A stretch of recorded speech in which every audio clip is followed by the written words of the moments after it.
주셨으면 좋겠고요.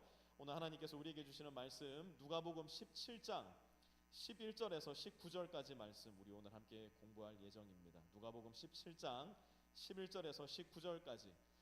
우리 교회는 성경 말씀을 스크린에 띄워드리지 않기 때문에 여러분들 성경 다 펼치셔야 되고요. 그래서 새번역 성경 필요하신 분들 계속해서 안내해드리고 있으니까요. 내가 예수님을 믿지 않는데 이 교회에 와서 복음을 들어보고 싶다 해서 오신 분들도 아마 계실 겁니다. 그런 분들한테는 성경을 교회에서 선물로 드리고 있으니까요. 꼭 말씀해 주셔서 저희가 또 여러분들과 함께 신앙생활 해나갈 수 있도록 도와주셨으면 좋겠습니다. 찾으신 분들 자리에 다 일어나셔서 오늘은 17장 11절에서 19절까지 말씀을 저와 여러분이 한 절씩 돌아가면서 읽도록 하고요. 19절은 우리가 함께 한 목소리로 합독하도록 하겠습니다. 제가 먼저 11절, 여러분이 12절 돌아가면서 읽겠습니다. 예수께서 예루살렘으로 가시는 길에 사마리아와 갈릴리 사이로 지나가시게 되었다.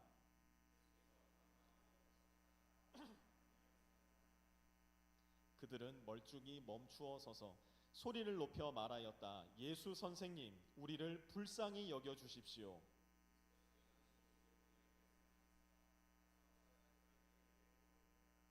그런데 그들이 가는 동안에 몸이 깨끗해졌다. 그런데 그들 가운데서 한 사람은 자기의 병이 나은 것을 보고 큰 소리로 하나님께 영광을 돌리면서 되돌아와서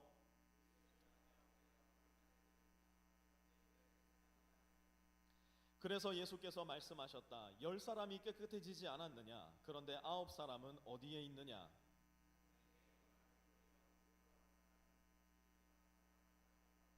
함께 읽습니다. 그런 다음에 그에게 말씀하셨다. 일어나서 가거라. 내 믿음이 너를 구원하였다. 아멘. 자리도 앉으시고요. 우리는 여러분들 모두가 다 경험해서 잘 알고 계시겠지만 상당히 자주 그리고 우리가 기대하는 것보다 훨씬 더 많은 순간에 고통이라는 불청객을 우리 인생 가운데 만나게 됩니다. 저를 포함한 여러분 모두는 전혀 예상치 않았던 시기에 눈물과 상실의 시기를 거쳤던 경험들 다 가지고 계시리라 생각을 합니다. 그리고 우리가 사람이라면 이러한 상실과 아픔의 시기를 거쳐 나갈 때 간절히 기다리게 되는 것이 있으니 그것이 무엇이냐면 바로 힐링이라는 것입니다. 우리 시대는 그야말로 힐링에 목말라 있고 굶주려 있는 세대라는 생각이 듭니다. 우리는 정말 힐링이라는 말을 많이 사용해요. 과거에는 이 힐링, 치유라는 말을 사용할 때 대부분이 이 몸의 질병이나 아픔으로부터의 치유라는 말을 사용을 했었는데요. 사회가 점점 복잡 다단해지면서 이 힐링이라는 영역, 힐링이 필요한 영역도 점점 더 다양해지는 것만 같습니다. 이제는 육체적 영역뿐만 아니라 정신적 영역에 있어서 더 나아가 나의 마음과 영혼에도 힐링이 필요하다라는 이야기를 많이 합니다. 그런데 참 희한하게도 여기저기에서 힐링이라는 이야기는 많이 하지만 정작 우리를 한 명 한 명 되돌아보면 힐링을 받은 사람 그다지 많은 것 같다라는 생각은 들지가 않습니다. 힐링을 받기 위해서 힐링 푸드를 먹으러 갑니다. 힐링을 받기 위해서 힐링 여행을 떠나기도 하고요. 힐링을 받기 위해서 힐링 손톱을 하러 가시는 분들도 요즘에는 형제님들 중에도 있다는 이야기를 제가 들었습니다.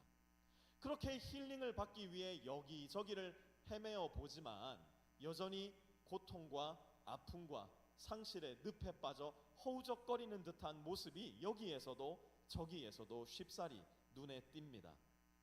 이 가운데서 제가 발견하게 된 것이 하나가 있다면 저와 여러분이 살아가는 이 세상과 우리의 세대는 이 힐링이라는 주제에 너무나 깊이 집중을 하다 보니까 힐링, 고통의 과정 가운데서 받게 되는 힐링이라는 이 과정을 통해 하나님께서 저와 여러분에게 가르쳐 주시고자 하는 중요한 티칭을 그만 무시하고 있지는 않는가라는 생각이 들게 되었습니다. 이게 무슨 말인가? 힐링을 받은 사람은 많은데 정작 순간의 힐링을 통해서 영혼의 티칭을 받은 사람은 상당히 드물다는 겁니다. 여러분 모든 상처와 고통과 고난은요, 우리 인생 가운데 주는 교훈, 곧 티칭이 있습니다. 모든 상처와 고통 가운데 우리에게 주어지는 힐링을 통해서 저와 여러분은 반드시 무엇인가를 배워야만 한다는 겁니다.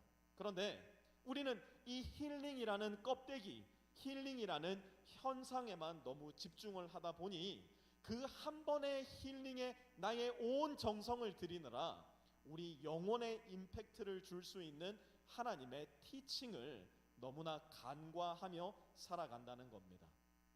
예수님께서는 이 세상에서 공생애를 사시는 동안 세 가지 주요한 사역을 하셨습니다. 첫 번째가 티칭 사역이셨어요. 하나님의 말씀을 가르치셨고, 두 번째가 복음, 하나님의 나라를 전하는 복음 사역을 하셨습니다. 그리고 마지막 세 번째로 힐링 사역, 치유 사역을 하셨는데요, 많은 경우에 이 세 가지 사역은 한꺼번에 동시다발적으로 일어나는 경우가 대단히 많았습니다. 무슨 말이냐? 예수님은 누군가를 힐링하신 다음에 그 힐링의 의미와 목적에 대해서 제자들에게 티칭하심으로써 하나님의 나라가 이 땅에 어떻게 임하게 되는지를 분명하게 보여주셨다는 사실입니다. 혹시 이 자리에 힐링이 필요하신 분 계신지 모르겠습니다. 어젯밤에도 아마 늦은 밤까지 잠을 잘 이루지 못하고 가슴을 치면서 마른 눈물을 가슴 속에서 흘리셨던 분들 혹시 이 자리에 계신지도 모르겠어요. 오늘 저는 하나님께서 우리에게 주시는 말씀을 통해서 고통을 겪을 때 저와 여러분에게 일어나는 일, 더 나아가 하나님께서 우리에게 힐링을 베풀어 주실 때 우리에게 일어나는 일, 그리고 종합적으로 고통과 힐링의 과정을 거치면서 하나님께서 우리 모든 성도들에게 주시고자 하는 티칭, 하나님의 말씀은 무엇인가 함께 나누어 보려고 합니다. 오늘 본문은 예루살렘으로 올라가시는 길에 예수님께서 사마리아와 갈릴리 사이로 지나가시는 장면에서 시작이 됩니다. 11절 다시 한번 돌아가셔서 우리 11절 말씀 다시 한번 한 목소리로 읽어보겠습니다. 시작. 예수께서 예루살렘으로 가시는 길에 사마리아와 갈릴리 사이로 지나가시게 되었다. 아멘. 여러분, 제가 여러 번 말씀드렸죠. 유대인들에게 이 사마리아라는 장소는 절대로 가보고 싶지 않은 경멸스러운 장소였습니다. 만약 저와 여러분이 2000년 전 유대인으로 살고 있었다면 우리 갈 때 사마리아를 지나가야 돼 라고 이야기를 하면 우리는 가장 불쾌한 마음을 가지고 거기를 지나가지 않는 방법을 최선을 다해 찾는 사람들이었을 거란 말입니다. 그런데 예수님은 희한하게도 모든 유대인들이 그토록 경멸시하였던 이 사마리아 땅을 자꾸만 지나가세요. 오늘 본문에도 굳이 가지 않아도 될 사마리아를 굳이 거쳐서 지나가시는 장면이 등장을 합니다. 모두가 유대인들로 구성되어 있었던 12명의 예수님의 제자들, 그들은 아마 대단히 불쾌했을 겁니다.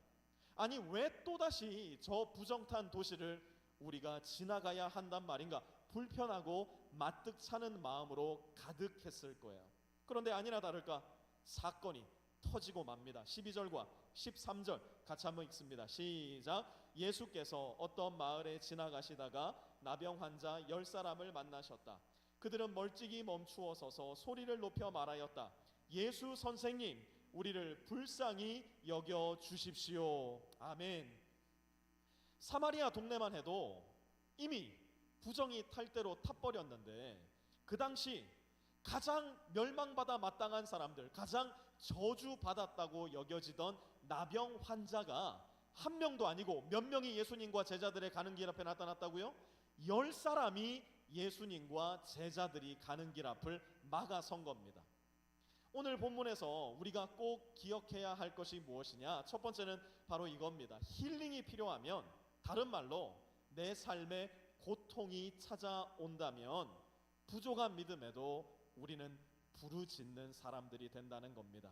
힐링이 필요하면 부족한 믿음에도 우리는 부르짖는 사람이 됩니다. 한번 이 나병 환자들을 다시 한번 자세히 보시기 바랍니다. 지금 이들은 어디에 있느냐? 12절 다시 보세요. 예수를 만나기는 했으나 여전히 어디에 서 있다고요? 그들은 멀찍이 멈추어 서서라고 기록이 되어 있습니다. 그들은 여전히 예수님으로부터 멀리 떨어져 있는 사람들이에요. 이들은 예수님을 단 한 번도 만나보지도 못한 사람들이었습니다. 내가 직접 아는 예수님이 아니라 어디에선가 들어본 예수님을 이들은 알고 있었을 뿐이에요. 그럼에도 불구하고 이들은 예수님을 향해 소리칩니다. 13절 보세요. 예수 선생님, 우리를 불쌍히 여겨주십시오. 무슨 말 하는 거예요?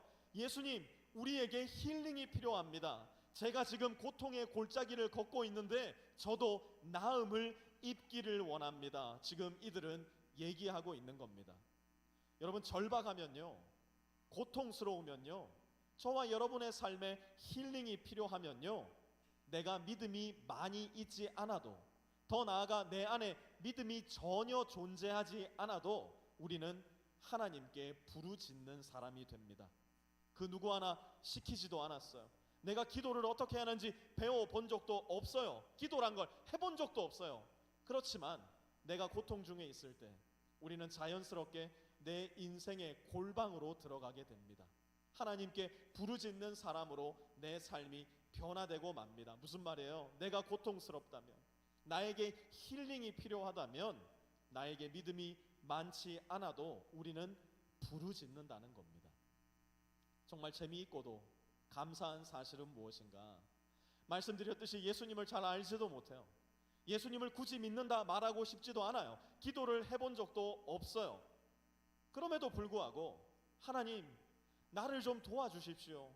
이 고통 가운데서 나를 건져내어 주십시오. 내 인생의 가장 음침한 시기에 기도할 때 그때 주님은 어떻게 하시는가? 이것이 우리가 오늘 본문 가운데 배워야 할 두 번째 포인트인데요. 한번 따라해 봤으면 좋겠습니다. 힐링이 필요하면 부족한 믿음에도 응답하신다. 다시 한번 읽어볼까요? 시작. 힐링이 필요하면 부족한 믿음에도 응답하신다. 우리에게 힐링이 필요할 때 부족한 믿음으로 하나님께 부르짖는 우리의 기도를 하나님은 듣고 응답해 주신다는 겁니다. 14절 함께 보겠습니다. 함께 읽을게요. 시작. 예수께서는 보시고 그들에게 말씀하셨다. 가서 제사장들에게 너희 몸을 보여라. 그런데 그들이 가는 동안에 몸이 깨끗해졌다. 아멘. 여러분, 생각해 보세요. 믿음 없이 예수님께 외치는 이 사람들, 만약 저와 여러분이 예수님이라면 아마 우리는 100번 중에 100번은 그냥 지나쳐 버렸을 겁니다. 예수님도 마찬가지셨을 거예요. 얼마든지 무관심 하실 수 있으셨어요. 더 나아가, 아니 너희가 나를 언제 보았다고 나에게 힐링을 요구하고 요청하느냐, 면박을 주고 핀잔을 주실 수도 있었을 겁니다. 그런데 주님은 그렇게 하지 않으시고 어떻게 하시는가? 14절 다시 한번 봅니다. 가서 제사장들에게 너희 몸을 보이라. 여러분, 레위기 공부할 때 배웠던 나병 환자에 대한 규례를 혹시 기억하고 계십니까? 얼마 오래되지 않았기 때문에 아마 기억하고 계신 분들 계시지 않을까 소망을 해봅니다. 구약시대에 나병에 걸린 환자들은 그 몸이 나음을 증명하기 위해서 반드시 제사장에게로 가야 했습니다. 제사장이 나병에 걸렸던 환자의 몸을, 온 옷을 다 벗겨놓고 확인한 다음, 이 사람은 완전히 나음을 입었다라고 제사장의 입으로 판명을 하고 제사를 드렸을 때야만이 격리를 받고 있었던 나병 환자는 집으로도 회당으로도 사회로도 돌아갈 수 있었던 겁니다. 나병 환자가 낫지 않은 상태 그대로 제사장에게로 간다? 그것은 자기 자신을 돌로 쳐서 죽여달라는 자살 행위와도 똑같은 말이었던 겁니다. 그런데도 오늘 본문에서 예수님은 나병에 걸려 있는 사람들에게 뭐라고 말씀하셨어요? Go to priest, 제사장에게로 가라 말씀하신 겁니다. 이건 무슨 의미일까요? 내가 너희의 병을 고쳐주겠다. 내가 너의 고통에 힐링을 주겠다. 예수님은 약속하신 것과도 마찬가지였어요. 그들은 절박한 마음으로 예수님의 이 위험하고 도발적인 말씀을 받아들입니다. 그리고 14절 후반부 말씀에 보니까 그들이 가는 동안에 몸이 깨끗해졌다. 이들의 힐링을 누가는 기록하고 있어요. 비록 부족한 믿음으로, 비록 연약한 믿음으로, 비록 멀리 떨어져 있는 믿음으로 나병 환자들은 예수님께 부르짖었지만 예수님은 힐링이 필요한 그들에게 응답해 주셨어요. 그것은 오늘을 살아가는 저와 여러분의 인생 여정에서도 마찬가지입니다. 예수님은 여전히 믿음이 없는 자의 기도를 들어주시는 분이에요. 예수님은 여전히 기도해보지 않은 자의 기도까지도 귀를 기울여 주시는 분입니다. 그러므로 우리가 고통 중에 있을 때 우리가 가장 먼저 우리의 얼굴을 돌리고 우리의 마음과 영혼을 향해야 할 곳은 우리의 고통을 아시고 우리의 고통에 힐링을 주실 능력이 있는 하나님 아버지의 방향이라는 것을 우리는 기억해야 됩니다. 우리의 믿음이 자랄 수 있는 곳, 저와 여러분이 하나님을 가장 깊이 만나고 경험할 수 있는 곳, 그곳은 어쩌면 저와 여러분이 겪고 있는 고통의 자리가 가장 좋은 장소가 될 수도 있다는 사실이에요. 자, 그러면 지금까지 여러분이 얼마나 말씀을 잘 따라오고 있는지 퀴즈를 한번 내보려고 합니다. 예수님 앞을 가로막고 예수님 나의 병을 고쳐주십시오 라고 외쳤던 나병 환자의 숫자는 총 몇 명이었죠? 여러분 손으로 한번 해보세요. 시작. 네, 엑설런트. 그 와중에 한 손 올리기 귀찮아가지고 다 이러시는 분도 계시고. 그런데 예수님이 나음을 입어라, 제사장에게 가서 너의 몸을 보여라 라고 말씀하셨을 때 나음을 입었던 사람은 총 몇 명? 하나 둘 셋. 좋습니다. 아주 잘 따라오고 계시는데요. 똑같이 10명이었어요. 주님 고쳐주세요 요청했던 사람도 10명, 가서 제사장에게 내 몸을 보여라 말씀을 듣고 가는 길에 나음을 입었던 사람도 10명이었습니다. 그런데 이제 그 숫자가 완전하게 갈리는 때가 오는데요. 그때가 언제냐면 나음을 받고 난 직후였어요. 이게 바로 오늘 말씀의 세 번째 티칭 포인트인데요. 한번 따라해 보겠습니다. 진정한 힐링은 매너에서 나온다. 다시 한번 쭉 읽어봅니다. 시작. 진정한 힐링은 매너에서 나온다. 오늘 본문에는 매너 좋은 한 명의 힐링을 받은 사람과 매너가 정말 우리가 그냥 하는 속된 말로 빵점인 힐링 받은 9명의 사람이 등장을 합니다. 이들에게 공통점이 있어요. 함께 작은 믿음을 가지고 먼 곳에서 예수님을 향해 부르짖었다는 겁니다. 그리고 함께 적은 믿음을 가지고서도 예수님의 은혜로 나음을 입었다는 것이 이들의 공통점이었어요. 이제 다른 점이 등장을 하는데요. 먼저 한 사람의 매너부터 살펴보려고 합니다. 15절 말씀 보시면요. 같이 읽을게요. 시작. 그런데 그들 가운데 한 사람은 자기의 병이 나은 것을 보고 큰 소리로 하나님께 영광을 돌리면서 되돌아와서, 아멘. 자, 이 한 사람의 매너를 잘 보시기 바랍니다. 힐링을 받고 나은 것을 보자마자 이 한 사람이 한 행동이 무엇이냐 보니까 큰 소리로, 작은 소리로 이야기한 게 아니에요.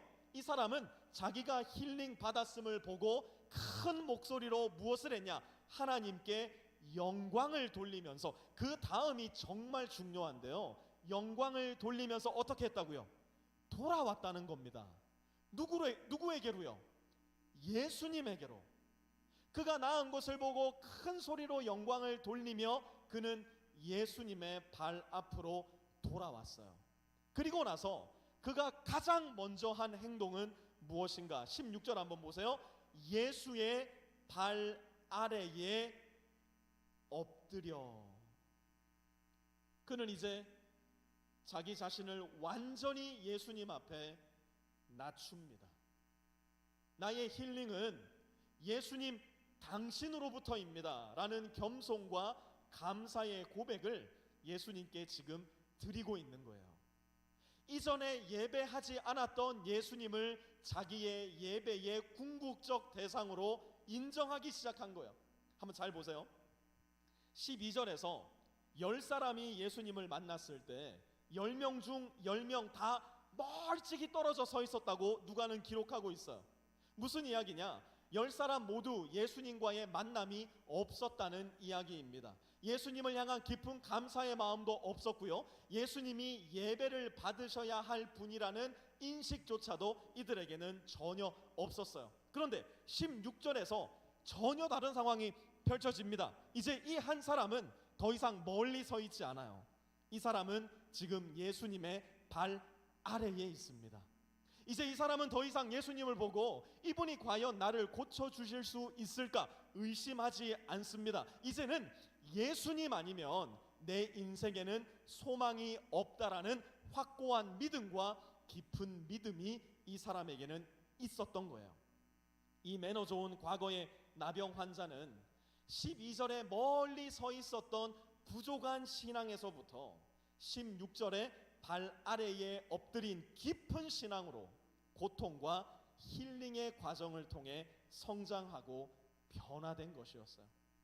반대로 똑같이 멀리 서서 똑같이 힐링을 요청했고 똑같이 힐링을 받았던 나머지 9명의 매너는 어떠했는가? 17절과 18절 말씀 우리 한번 같이 읽어보겠습니다. 시작. 그래서 예수께서 말씀하셨다. 10사람이 깨끗해지지 않았느냐? 그런데 9사람은 어디에 있느냐? 하나님께 영광을 돌리러 되돌아온 사람은 이 이방 사람 한 명밖에 없느냐? 똑같이 나음을 입었던 9사람도 그들이 나은 것을 분명 그들의 눈으로 보았을 겁니다. 그들의 몸으로 느꼈을 거예요. 그런데 우리가 앞서 살펴보았던 한 명의 매너남과는 다르게 이들은 큰 소리가 아니라 작은 소리로도 예수님께 영광을 돌리거나 감사와 찬양의 말을 하지 않았어요. 예수님께 돌아오지를 않았으니 예수님 발 앞에 엎드려 예수님을 주님으로 인정할 기회도 없었어요. 이들은 고쳐주신 예수님을 대하는 매너가 그야말로 꽝이고 빵점짜리였습니다.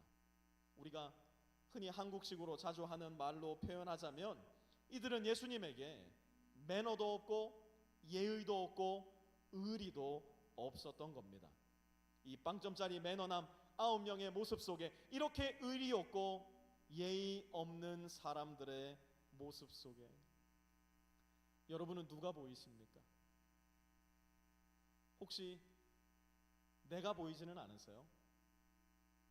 죽을 것 같았는데, 정말 미칠 것 같았는데, 이 시기를 도저히 거칠 수 없을 거라 생각했는데, 그래서 하나님 나 좀 도와달라고, 하나님 나 좀 불쌍히 여겨달라고 그렇게 부르짖고 기도했더니 주님께서 죽음에서, 위기에서, 고통에서 건져주셨어요. 그때 우리가 보이는 가장 일반적인 반응이 무엇이냐? 오늘 말씀에서 우리가 볼 수 있듯이 우리 중 열의 9이 선택하는 길은 바로 주님을 멀리 떠나버리는 거예요. 언제 내가 기도했냐는 듯, 언제 내가 구했냐는 듯, 언제 내가 주님을 필요로 하기는 했냐는 듯 주님을 향해 우리의 싸늘한 등을 보일 때가 저와 여러분에게는 너무 많단 말이에요.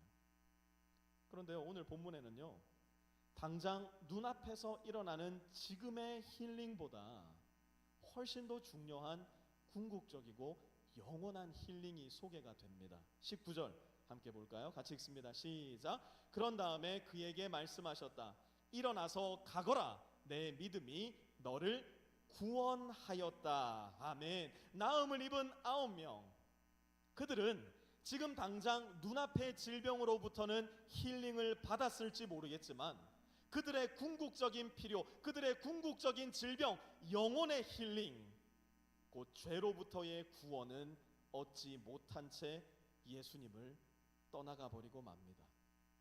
제 아무리 당장의 힐링을 받아 지금의 고통에서 벗어났다 하더라도 영혼의 힐링을 받지 못한다면, 만약 저와 여러분이 인간이라면 또다시 우리에게 들이닥칠 또 다른 종류의 고통과 아픔, 상실과 눈물 앞에 우리는 또다시 한번 절망할 수밖에 없게 될 겁니다. 더 나아가 궁극적으로는 영원한 죽음의 공포와 절망이 단 한 사람도 빼놓지 않고 알뜰살뜰히 찾아가 결국은 나를 위협하는 그 경험을 저와 여러분도 반드시 하게 될 거예요. 그것이 깨어지고 망가진 세상을 살아가는 가운데 우리가 반복해서 겪게 되는 고통의 사이클이요, 상실의 순환이고 또한 절망의 결론인 겁니다. 하나님의 본체이신 예수님께서 이 세상에 오신 이유는 지금 우리가 겪고 있는 잠시 잠깐의 고통을 해결해 주시고, 지금 우리가 앓고 있는 그 질병을 고쳐주시고, 지금 우리가 흘리고 있는 눈물을 닦아주시기 위해서가 아니었어요.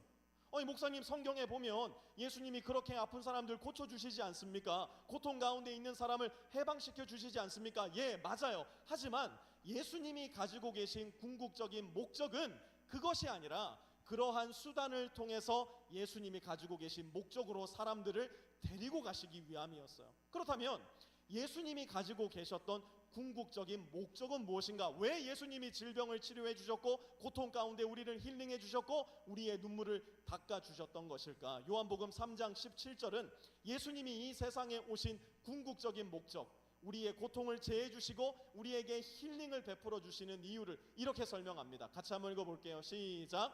하나님께서 아들을 세상에 보내신 것은 세상을 심판하시려는 것이 아니라 아들을 통하여 세상을 구원하시려는 것이다. 아멘. 오늘날 저와 여러분은 철저히 자아 중심적인 삶을 살아갑니다. 이 자아 중심적인이라는 형용사에는 내 마음이 이끄는 대로, 내 느낌에 좋은 대로, 더 나아가 내가 주인공이 되는 이라는 의미가 포함되어 있습니다. 이러한 의미를 가지고 우리는 텔레비만 틀면, 영화만 틀면, 광고를 보면, 각종 소셜 미디어를 통해서 내가 주인공이 되는 멋진 인생을 계속하여 반복적으로 보고 학습하게 됩니다. 그리고 내가 주인공이 되고 내가 왕이 되고 내가 주도권을 잡는 인생이 정말 그럴듯한 인생, 우리가 추구해야 될 인생이라는 생각과 믿음을 갖게 됩니다. 그러나 내가 주인공이 되는 삶에는 결단코 구원이 있지 않다는 사실을 우리 그리스도인들은 기억해야 합니다. 내 마음이 이끄는 대로 사는 삶에는 결단코 구원이 있을 수 없어요. 나는 결단코 내 스스로를 구원할 수 있는 능력도 지혜도 전혀 없기 때문이에요. 내가 내 인생의 주인이고 내가 내 인생의 왕이야 라는 말은, 그리고 그러한 생각은 잠시 잠깐 그럴듯하게 들리고 보이고 심지어 그리스도인이 내 마음에 받아들여지기까지 할지 모르겠으나 그 길의 끝에 서게 된다면 우리는 반드시 외로움과 허무와 절망에 부딪히게 될 겁니다. 우리가 이 세상을 살아가는 동안 겪게 되는 모든 종류의 고통과 상실과 눈물과 아픔은 사실 단 하나의 예외도 없이 결국 내가 주인이 되어서 내 느낌과 내 마음이 이끄는 대로 살려는 정신 나간 자아들이 벌이는 전쟁과 싸움의 결과인 겁니다.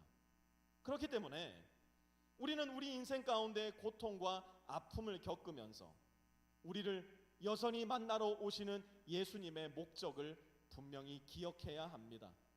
하나님은 잠시 잠깐 있다 사라질 수 있는 고통과 아픔만을 해결하기 위해 우리에게 오시는 것이 아니에요.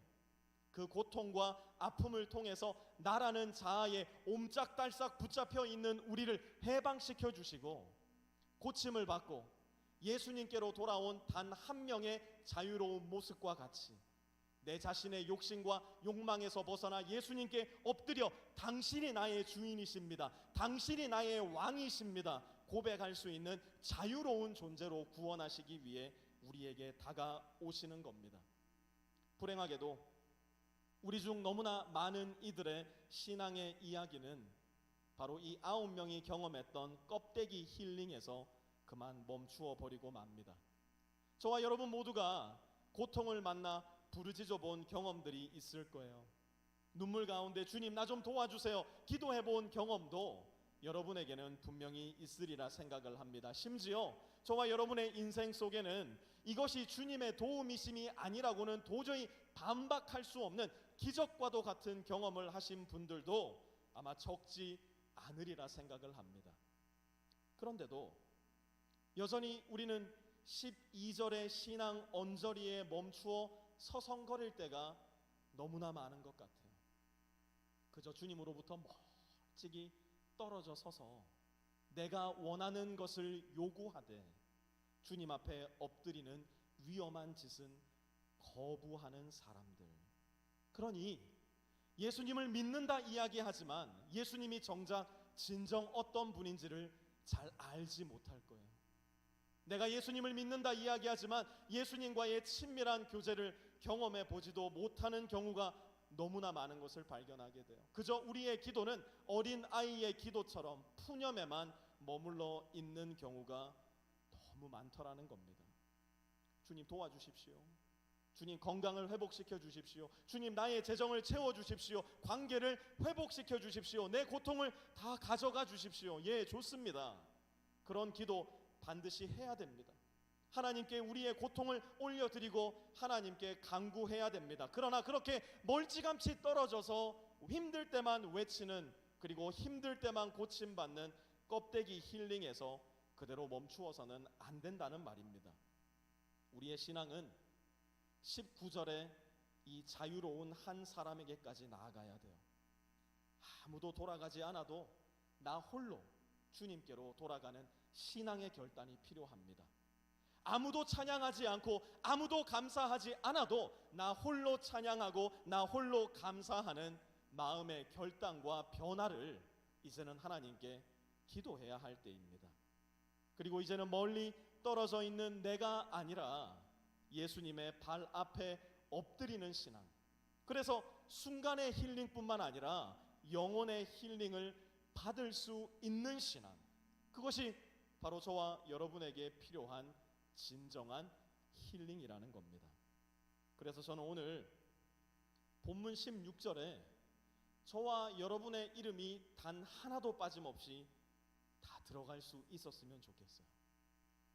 예수의 발 아래에 엎드려 감사를 드리니 그는 고통 중에 있던 이규갑이었다. 예수의 발 아래 엎드려 감사를 드리니 그는 눈물 속에 있었던 조정미였다. 예수의 발 앞에 엎드려 감사를 드리니 어젯밤 잠을 이루지 못하고 고통하였던 누구였다. 우리 한번 이 끝에 우리의 이름을 붙여서 읽어봤으면 좋겠어요. 여러분의 마음속에 예 주님, 제가 고통 가운데 있을 때 주님의 힐링을 받는다면 주님의 발 앞에 엎드려 나의 왕되심을 고백하고 주님 앞에 나의 모든 찬양과 감사와 인생을 올려드릴 수 있는 사람이 되기를 소원합니다. 그 마음을 가지고 한번 저 동그라미 속에 내 이름을 넣어봤으면 좋겠는데요. 같이 한번 읽어볼까요? 시작. 예수의 발 아래에 엎드려 감사하니 그는, 이렇게 해가지고 감사를 드릴 수 있겠어요? 다 내 이름을 부르면은, 나만 감사하면은 우리가 무슨 그리스도인이겠어요? 우리가 전부 다 내 이름을 다시 넣어가지고 그는 내 이름 석자 한번 큰 목소리로 주님 앞에 올려드렸으면 좋겠는데, 다시 한번 읽습니다. 시작. 예수의 발 아래에 엎드려 감사하니 그는, 껍데기 힐링을 벗겨내야 돼요. 진짜 힐링, 곧 영원한 생명을 얻는 구원에 이르는 힐링.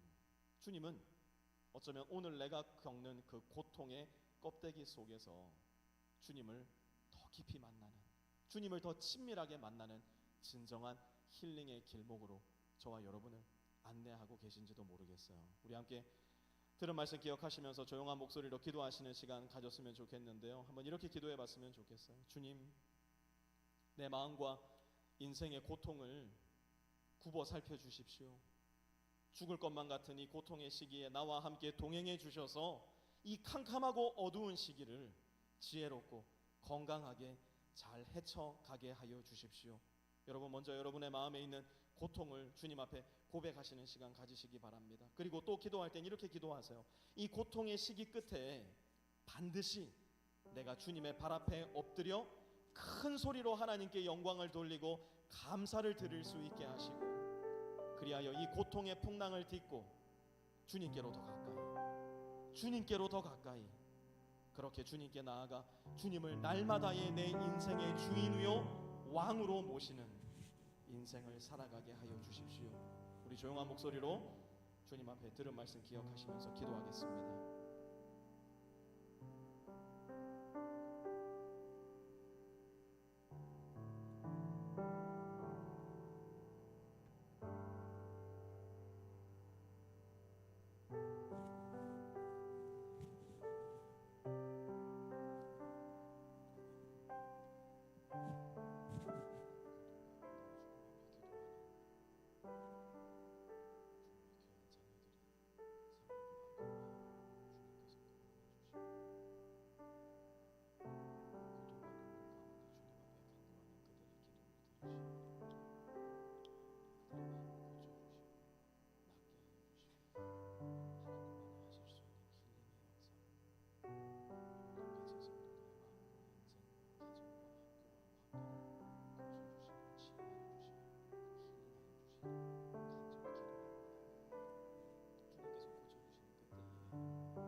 하나님,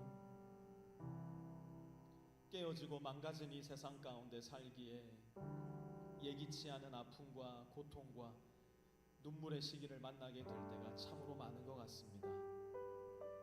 그때에 우리를 여전히 사랑하시고 우리의 기도를 들으시는 우리의 하나님 아버지를 향해 우리의 얼굴을 가장 먼저 돌릴 수 있는 지혜를 허락하여 주시고 부족한 믿음에도 응답하시는 하나님의 그 자비하심과 사랑의 풍성하심과 온유하심으로 말미암아 우리의 마음과 인생과 가정과 관계에 힐링을 베풀어 주십니다.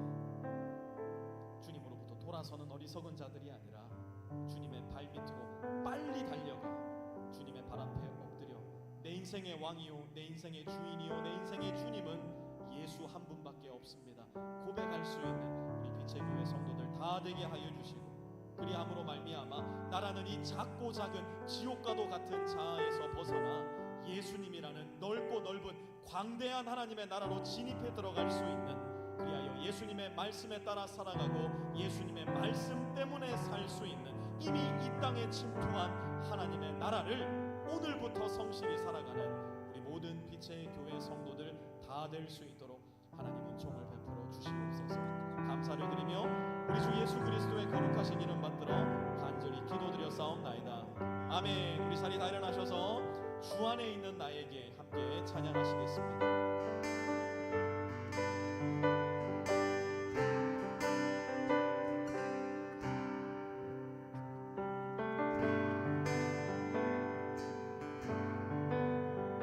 우리 마음속에 있는 고통과 근심을 가지고 그대로 이 찬양 한번 불러봤으면 좋겠습니다.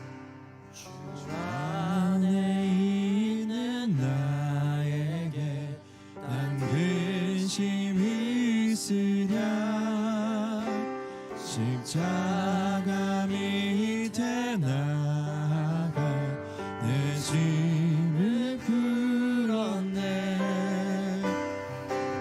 주님을 찬송하면서 할렐루야 할렐루야 내 앞길 멀고 험해도 나 주님만 따라가니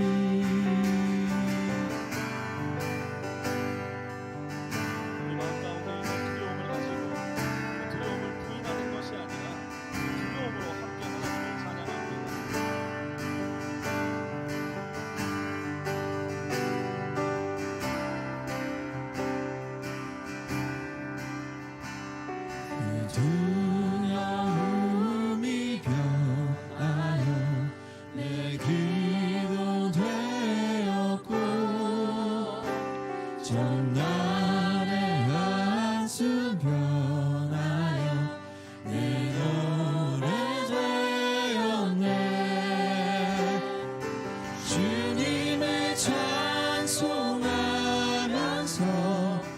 할렐루야 할렐루야 내 앞길 멀고 험해도 나 주님만 따라가리.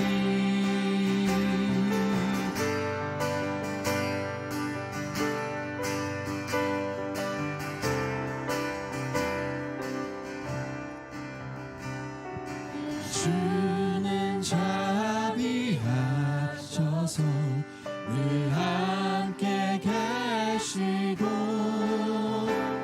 배고픈 밤을 아시고 늘 채워주시네.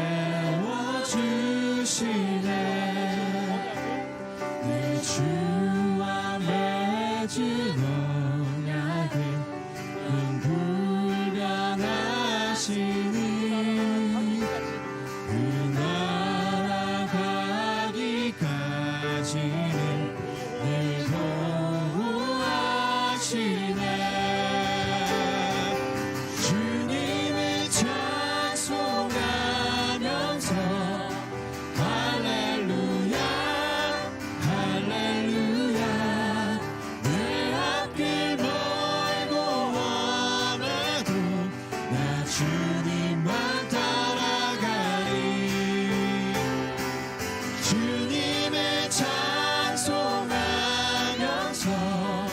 할렐루야 할렐루야 내 앞길 멀고 험해도 나 주님만 따라가리. 주님을 찬송하면서 할렐루야 할렐루야 내 앞길 멀고 험해도 나 주님만 따라가리. 내 앞길 멀고 험해도 나 주님만 따라가리.